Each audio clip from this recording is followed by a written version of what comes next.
علیکم ناظرین، میں ہوں مسکان اور آپ دیکھ رہے ہیں سوچ ٹی وی۔ جی ناظرین، آج ہمارے ساتھ کراچی شہر کے مشہور و معروف شخصیت اور نامور سماجی رہنما جناب سلطان محمود تاجوانی صاحب موجود ہیں۔ آئیے آج ہم ان سے ان کی سماجی خدمات اور کچھ سیاسی گفتگو کرتے ہیں۔ جب سے کرونا وائرس کی صورتحال چل رہی ہے، جو کام گورنمنٹ کو کرنا چاہیے وہ سماجی جو لوگ ہیں ان لوگوں نے زیادہ بہتر طریقے سے اور اس گورنمنٹ سے پہلے کرنا شروع کر دیا ہے۔ اس حوالے سے آپ کیا کہیں گے کہ جو کام گورنمنٹ کو کرنا چاہیے تھا وہ دوسرے لوگ کر رہے ہیں یا پھر ہمارے جو NGOs والے ہیں وہ لوگ کر رہے ہیں؟ بسم اللہ الرحمن الرحیم۔ دیکھیں، آپ نے جو بنیادی سوال کیا وہ ہے ریاست کے فرائض۔ دراصل بات تو یہی ہے کہ جو فرائض ریاست کے ہیں وہ اگر ادا نہیں ہوں گے تو پھر جو ہے وہ عوام جو مخیر حضرات ہیں یا جو NGOs ہیں، اس کرونا وائرس میں بھی جو معاملات رہے ہیں وہ آپ کے سامنے ہیں۔ جو مخیر حضرات ہیں انہوں نے جو ہے NGOs کے ساتھ مل کر جو دیہڑی دار طبقہ ہے اس کے لیے انہوں نے جو ہے راشن وغیرہ کی فراہمی اور دیگر معاملات کیے ہیں۔ اچھا، اب NGOs کا جب ہم ذکر کرتے ہیں تو NGOs دیکھیں دو قسم کی ہیں۔ ایک تو واقعی NGOs ہیں اور ایک NGOs جو ہیں کاغذی اور نمائشی اور فوٹو سیشن والی NGOs ہیں۔ جیسے اب ہماری NGO ہے تعمیر وطن ویلفیئر ایسوسیشن، الحمدللہ ہم کہتے ہیں کہ یہ نہ کاغذی ہے، نہ فوٹو سیشن ہے، نہ یہ نمائشی ہے۔ یہ حقیقتاً جو ہے وہ مستحقین کے لیے کام کر رہی ہے۔ جو خواتین ہیں ان میں شعور بیداری پیدا کر رہی ہے۔ مثلا میں نے جو عرض حاضر میں جو کام ہماری NGOs کے حوالے سے ہیں کہ خواتین کی 9 عمری کی شادی ہے یا مرضی کے خلاف شادیاں ہیں یا معاشرے میں صنفی جو تفاوت ہے اس کے لیے یا ان کے ورک پلیس پہ ہراسمنٹ ہوتی ہے ان کو ہم نے سپورٹ، ہماری جو جنرل سیکرٹری ہیں آسمہ سلطان تاجوانی، ہماری جو NGOs ہے اس کی جنرل سیکرٹری ہیں، اور وہ خواتین کے مسائل پر زیادہ فوکس رہتی ہیں، جبکہ ہمارے جو دیگر ممبران ہیں وہ اس کرونا وائرس میں بھی جو ہے وہ بہت ایکٹیو ہیں، راشن کی ایکٹیویٹیز میں بھی بڑا فعال کردار ادا کر رہے ہیں۔ آگاہی کی مہم میں بھی چونکہ ہمارے ممبران جو ہیں وہ نوجوان ہیں اور اسکول گوئنگ کالج گوئنگ ہیں تو وہ اس آگاہی مہم میں بھی بڑھ چڑھ کر حصہ لے رہے ہیں۔ الحمدللہ اپنے علاقے میں جو ہے وہ پانی کے جو ہے وہ واش بیسن لگا کر صابن تقسیم کر رہے ہیں، ماسک تقسیم کر رہے ہیں۔ تو یہ معاملات جو ہیں وہ ہم اپنے UC کے حوالے سے کر رہے ہیں۔ حوالے سے جو اسکول متاثر ہوئے ہیں، ہمارے بچے متاثر ہوئے ہیں، پلس جو نوجوان طبقہ ہے وہ بے روزگار ہوا ہے اور بہت سارے مزدور ہیں جو گھر پر بیٹھے ہوئے ہیں، تو نقصان پاکستان کا ہی ہو رہا ہے، مستقبل کے معمار کا ہو رہا ہے۔ تو اس حوالے سے کیا کہیں گے آپ، کیسے کام کرنا چاہیے سب کو؟ دیکھیے، اللہ تعالیٰ فرماتا ہے کہ ہر مشکل کے ساتھ آسانی ہے، فَإِنَّ مَعَ الْعُسْرِ يُسْرًا۔ تو دیکھیں، کرونا کی جو وبا ہے، جہاں لوگ اس سے پریشان ہیں وہاں ایک نئی سوچ، ایک نیا شعور بیدار ہوا ہے۔ معاف کیجیے گا، تعلیمی ادارے تو بند ہوئے، کالجز تو بند ہوئے، لیکن ہمارے بچے آن لائن ایجوکیشن کی طرف رجحان نہیں تھا، لیکن اب یہ ہو رہا ہے کہ وہ اپنے ٹیچر سے جو ہے وہ اس نئے ذریعے کے حوالے سے وہ آن لائن کلاسز لے رہے ہیں۔ اب نوجوانوں کو چاہیے کہ وہ اپنی تعلیم پر ترجیح دیں، اور مقصد پرموٹ ہونا نہیں ہے، تعلیم حاصل کرنا ہے۔ دیکھیں، کسی کو میں ویسے ہی کہہ دوں اچھا جی آپ جو ہے MA ہو گئے یا آپ جو ہے MCOM ہو گئے، اس کا کوئی مقصد نہیں ہے۔ مقصد وہ MCOM اور MA تک تعلیم دینا اس کو، تاکہ اس میں شعور و بیداری۔ ہمارے معاشرے کا وتیرہ کیا ہے، مسئلہ کیا ہے، وہ یہی ہے۔ دیکھیں، ہم کہتے ہیں سوشل ڈسٹینسنگ کا، لیکن وہ قائم نہیں ہو پاتا۔ کیوں؟ لٹریسی ریٹ نہیں ہے۔ اگر تعلیم یافتہ ہو معاشرہ، دیکھیں تعلیمی یافتہ معاشروں کی حالت چائنا نے، جاپان نے، نیوزی لینڈ نے اور دیگر ممالک نے کس حد تک کرونا پر کنٹرول کر لیا، لیکن ہمارے ہاں نہیں ہو پاتا۔ وجہ کیا ہے؟ شعور کی کمی ہے، آگاہی کی کمی ہے، اور اس کی بیسک وجہ تعلیم ہے۔ اگر ہمارے بچے پڑھے لکھے ہوں گے، اور یہ میں آگے مستقبل کے حوالے سے آپ کا جو سوال ہے اس کے مطابق دے رہا ہوں کہ دیکھیں اس کا فرق کہاں پڑتا. اگر آپ کی قوم جو ہے وہ جاہل رہ گئی یا غیر تعلیم یافتہ رہ گئی تو پھر جو ہے اس میں بہتری نہیں آ سکتی. آپ کی قوم بغیر تعلیم کی ترقی نہیں کر سکتی. تو بچوں کو پڑھانا ہے، اور جب تک اسکول کالجز میں چھٹیاں ہیں تو ایسے کاموں میں، ایسے فلاحی کاموں میں، ایسے رفاہی کاموں میں، ایسے سماجی کاموں میں حصہ لینا ہے جو معاشرے کے لیے سود مند ہوں، فائدہ مند ہوں. مثلاً نشاندہی کریں کہ مستحقین کن کن علاقوں میں بستے ہیں، اور ہمارے علاقے میں جو ہے وہ آگاہی مہم شروع کریں. وہ اپنے اپنے گلیوں میں، محلوں میں سوشل ڈسٹینسنگ کے بارے میں بتائیں اور اس بیماری کے بارے میں لوگوں کو آگاہی دیں.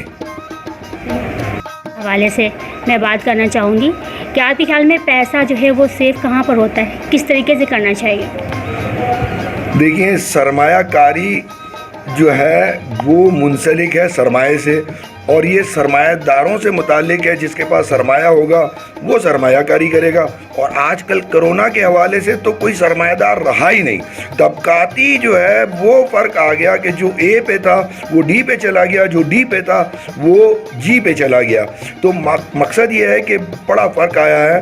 سرمایہ جو ہے وہ سرمایہ کاری کے مواقع کم ہو گئے.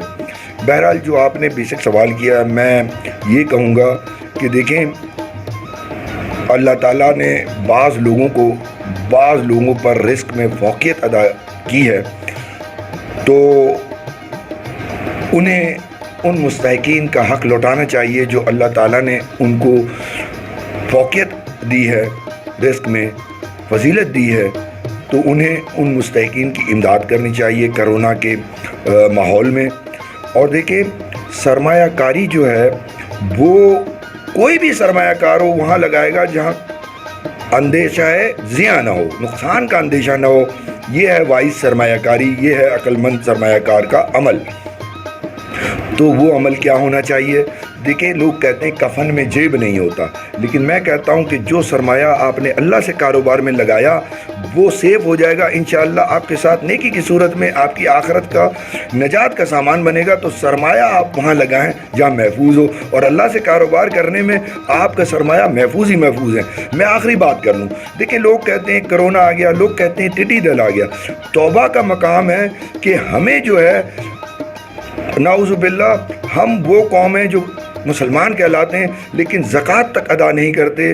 میں سب کی بات نہیں کرتا، میں ان لوگوں کی بات کرتا ہوں جو بارش اللہ کی قدرت سے نازل ہوتی ہے اور دریا میں بہتی ہے اور زمینوں کو سیراب کرتی ہے، فصلیں اگتی ہیں، لیکن ہم عشر نہیں دیتے جو شریعت کا قانون ہے. اور خمس اگر ہم خود سے جو اپنے ذرائع سے ہم پیدا کرتے ہیں فصلیں، ٹیوب ویل وغیرہ، تو اس پہ خمس ہے، اس پہ آدھا، مطلب 100 پہ 5 من گندم اگر آپ نے اگائی ہے، چاول اگایا، تو آپ کو دینا چاہیے. ہم دیتے نہیں. مطلب پھر تو عذاب آئے گا، پھر تو جو ہے آپ پہ قہر نازل ہوگا، اللہ ناراض ہوں گے. تو توبہ کریں ہم من حیث القوم، اور ایسے عملیات سے باز آ جائیں. اور ہم اگر کمائیں تو ہم ان کو دیکھیں جو ہم سے نیچے ہوں، ان کی امداد کریں. تو اللہ تعالیٰ جو ہے وہ ہماری نجات کا کوئی راستہ پیدا کر دیں گے. اسکول بند ہیں، ٹھیک ہے، بہت سارے اسکول کے پرنسپل ہیں جن سے ظاہر سی بات ہے ان سے بھی ان کا پیٹ لگا ہوا ہے، ان سے ان کی روزی جڑی ہوئی ہے. پلس یہ ہے کہ بہت سارے ایسے لوگ ہیں جو ٹرانسپورٹ سے منسلک تھے. ان دونوں پہ سب سے زیادہ سختی کی گئی اور ابھی تک نرمی نہیں کی گئی. تو اسکول کھلنے کے حوالے سے اور ٹرانسپورٹ کے جاری کرنے کے حوالے سے کیا کہیں گے آپ؟ دیکھیں، آپ نے بات کی ہے اسکولوں کی، آپ نے بات کی ہے ٹرانسپورٹوں کی، تو یا سینما تھیٹرز بھی اس میں شامل ہیں. میں کہوں گا ایک شعبہ آپ بھول گئیں جس سے میں منسلک ہوں، جس سے میری روٹی روزی منسلک ہے، اور وہ ایک انڈسٹری ہے. میں کہوں گا شادی لانز. دیکھیں، شادی لانز اور یا کوئی اور انڈسٹری ہو، اسکول کی ہو، سینما تھیٹر ہو، تو خاندان اس سے جڑے ہوتے ہیں. بہت سی فیملیز افیکٹ ہوتی ہیں. مثلاً چلیں میں مثال دے دوں شادی لانس کی, اس سے جڑے ہوئے کتنی انڈسٹریز ہیں.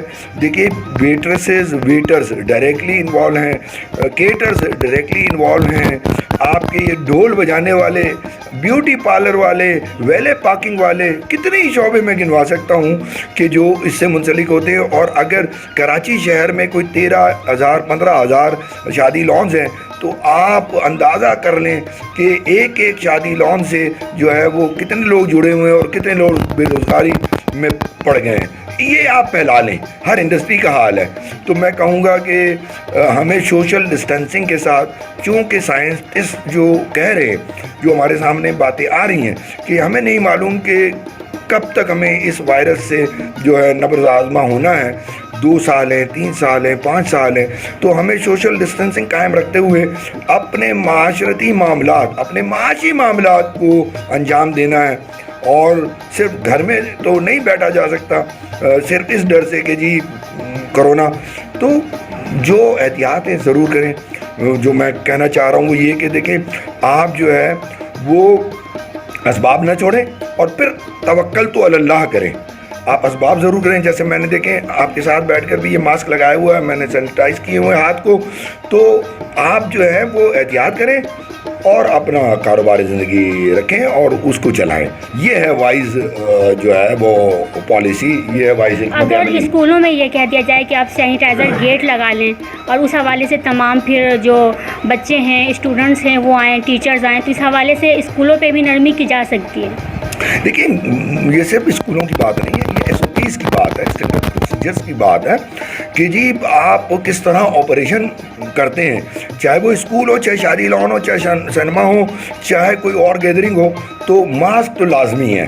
کہ اس کے علاوہ آپ سینیٹائز کریں ہاتھوں کو, چاہے دھوئیں یا سینیٹائز کریں, اور سوشل فاصلہ, یہ 3 مین جو ہے وہ آپ کی احتیاط ہیں.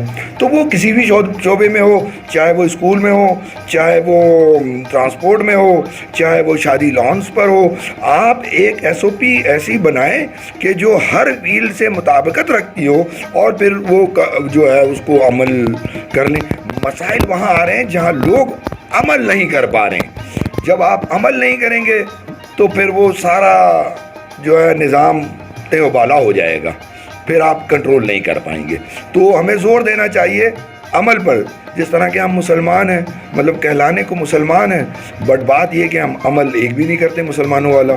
معذرت کے ساتھ میں بڑا حقیر فقیر سا آدمی ہوں, لیکن میرا تو قوم کو یہی میسج ہوگا کہ اچھے مسلمان بن جاؤ تو اللہ کی ناراضگی کم ہو جائے گی. جی ناظرین, کرونا وائرس واقعی ایک بہت بری وبا ہے, لیکن اس کے ساتھ ساتھ آپ کو بہت زیادہ سوشل ڈسٹینس کی ضرورت ہے. یہ آپ کے لیے بھی بہترین ہے اور آپ کے فیملی اور خاندان کے لوگوں کے لیے بھی. میں مسکان, سوچ TV کے ساتھ کیمرہ مین ساگر. اللہ حافظ.